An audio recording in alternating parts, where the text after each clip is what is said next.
Hello guys, सबैलाई मेरो एकमुष्ट नमस्कार। र आज चाहिँ म न्यू ब्लगमा ल्याएको छु। आज चाहिँ यो चुलाचुली 2 बाराकोटे इलाम भन्ने पेट्रोल पम्पको केर्खा पेट्रोल पम्पको सिधै उँभोपट्टि एउटा हात्ती करेन्ट लागेर मृत्यु फेला परेको छ। यस्तो छ यहाँको अवस्था, यहाँ हेर्न सक्नुहुन्छ तपाईहरु। र यो हात्ती चाहिँ करिब राति नै होला करेन्ट लागेर मरेको। र आज चाहिँ हाम्रो गाउँमा चाहिँ पहिलोचोटि हो क्या यस्तो हात्ती मृत्यु फेला परेको। र सुँड पनि छैन क्या गाइस, डढेर खरानी क्या सुँड, त्यस्तो करेन्ट लागेछ क्या हात्तीलाई।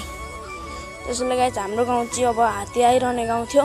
र आज चाहिँ अब यस्तो भएछ, हात्तीले अब 3टा हात्ती थियो अरे लगभग। 3टामा 2टा चाहिँ उम्केर भाग्न सफल भयो भने एउटा चाहिँ मृत्युमा। त्यसैले गाइस मेरो यस्तै भिडियो हेर्नको लागि मेरो च्यानल सब्स्क्राइब गरिदिनु होला। र यहाँ मजाले हेर्न सक्नुहुन्छ। यहाँ हेर्नुहोस्, बिहान मान्छे पनि थोरै हुनुहुन्न, थोरै मान्छे भए पो। अनि गाइस यस्तो भिडियो तपाईहरुलाई चाहिँ मैले ल्याएको छु। र यो चाहिँ अब यहाँ हेर्न सक्नुहुन्छ राम्ररी। अब हात्ती यस्तै हो, अब ठुलो चाहिँ बङ्खर ठुलो छ। अब दारे हात्ती हो, दारा पनि एउटा छैन क्या गाइस, डढेरै हो। सुँड त झन् छँदै छैन, हेर्न सक्नुहुन्छ उता हेर्नुहोस् त। र हाम्रो चाहिँ अब गाउँमा यस्तै हो। अब यसलाई कति बजी अब यसको उद्धार गर्ने हो। अब पुरपार तीपतिर जङ्गलमा हो क्या गाइस, यो चाहिँ जङ्गलमा हो। त्यसैले पोलमा अब माथि करेन्ट टच रहेछ, पोलमा टच गर्ने हुँदा हात्ती चाहिँ करेन्ट लागेर मृत्यु। सुँड चाहिँ छैन क्या, सुँडै कस्तो त्यस्तो दुःख लाग्दो खबर छ भने के भन्नु। अब त्यस्तै हो गाइस, अब यस्तै हो। पर अब गइहाल्दैछन् गणेश भगवान पनि। अब आइरहने हात्ती, यो हात्ती हामीले चिनेको हो। अब यस्तै हो हैन, यस्तै हो। अब दुःखद खबर रहेछ एकदम। मलाई पनि थाहा थिएन, म पनि हेरेर आएको।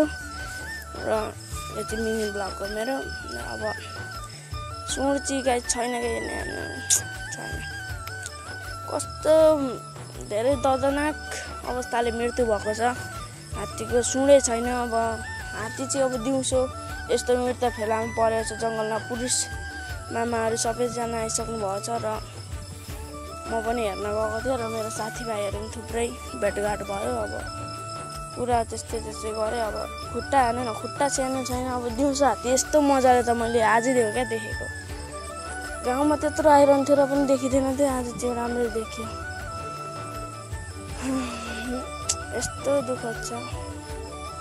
र पनि आज केही छैन। अब यस्तो घटना घटिरहन्छ हाम्रो गाउँमा, तर आज चाहिँ पहिलोचोटि घटेको हो। र यस्तो घटनाहरू अब चाहिँ नघटोस् भन्छु। अब यो विद्युत कार्यालयलाई चाहिँ माथि यस्तो खुल्ला करेन्ट चाहिँ नछोडिदिनु भन्छु। अब गणेश भगवान चाहिँ अब यस्तै हो, मृत्यु भएछ, ठिकै छ। अब मृत्यु भएपछि अब भन्न पनि केही सकिँदैन। र पनि मलाई चाहिँ एकदम दुःखै लागेको छ। अब यस्तो तरिकाले मृत्यु भएको देखेर चाहिँ हस्त धन्यवाद।